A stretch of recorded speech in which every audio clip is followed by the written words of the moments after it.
Mass shooting at NYC's 345 Park Avenue. What really happened? A detailed look into the Shane Tamura incident that shook Midtown Manhattan.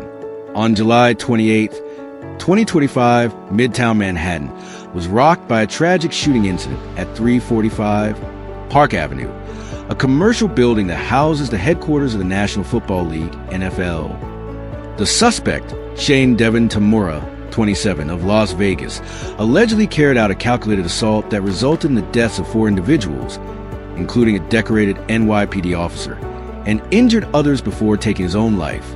In this in-depth post, we unpack everything known so far: who the shooter was, the timeline of events, motives behind the attack, and the wider implications for sports, mental health, and workplace security. The shooter, who was Devon Tamura? Devon Tamura, a former high school football player from Las Vegas, was identified as the lone suspect. He had driven across the country to carry out what authorities described as a deliberate act of violence. With a documented history of mental illness and trauma, Tamura had made allegations of suffering from chronic traumatic encephalopathy, CTE, a degenerative brain condition commonly associated with repeated concussions in athletes.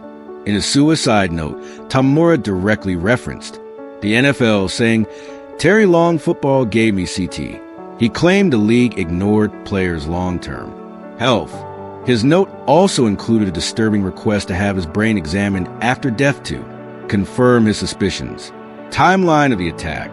Tamura entered the building around 6:30 p.m. wearing body armor and carrying an M4 rifle. The lobby was his first stop, where he fatally shot off-duty NYPD officer Diderol Islam. CCTV footage later showed him allowing a woman to exit an elevator before entering himself. He then went up to the 33rd floor, where he fired additional shots, fatally wounding another person before taking his own life. The entire episode lasted under 15 minutes, but left permanent scars on the victims, families in the city. Mental health and CTE, a deadly combination. Tamura's claims of CTE raise uncomfortable questions about the lasting impacts of American football on players' brains. CTE, linked to memory loss, aggression, and suicidal ideation, has been found in numerous deceased NFL players. Tamura's belief that the sport, and by extension the NFL, was to blame for his mental decline sheds light on the urgent need for better healthcare and post-career support for athletes. His statements parallel those of previous high-profile cases, such as Aaron Hernandez, whose posthumous diagnosis shocked the sports world. Law enforcement and emergency response. The NYPD responded within minutes of the initial call. Officers and EMS teams worked rapidly to secure the building and tend to victims.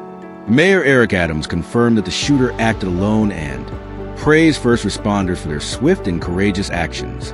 Commissioner Jessica Tisch mentioned that the elevator mix-up may have prevented an even greater tragedy, as Tamura had apparently intended to reach a different section of the building.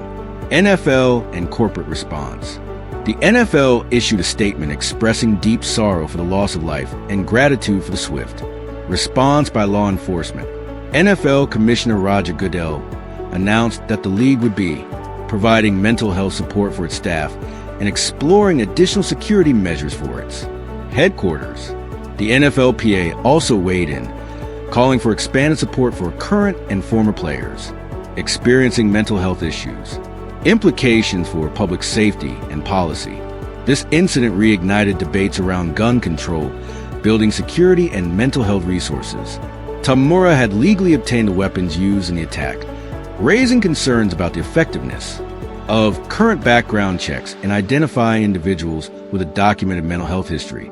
Legislators are already signaling intentions to revisit firearm accessibility laws and implement stricter mental health evaluations as part of gun licensing procedures. Voices of the victims.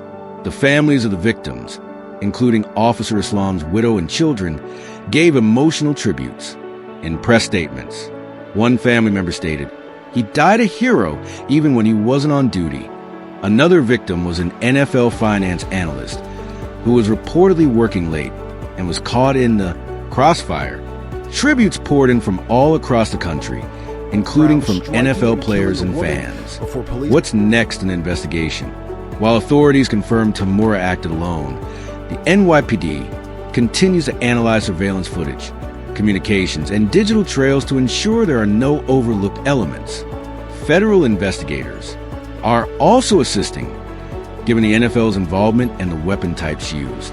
Autopsy results are pending, including possible confirmation of CT.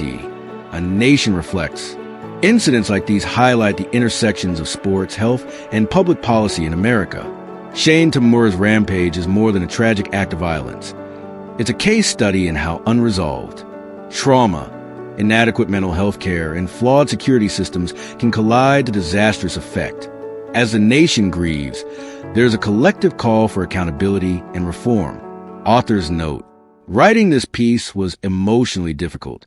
While facts and timelines tell the what and how, they cannot capture the full depth of loss experienced by the families and community. May this article not only inform, but also serve as a call to action for improved mental health care, responsible gun policies, and compassion in how we support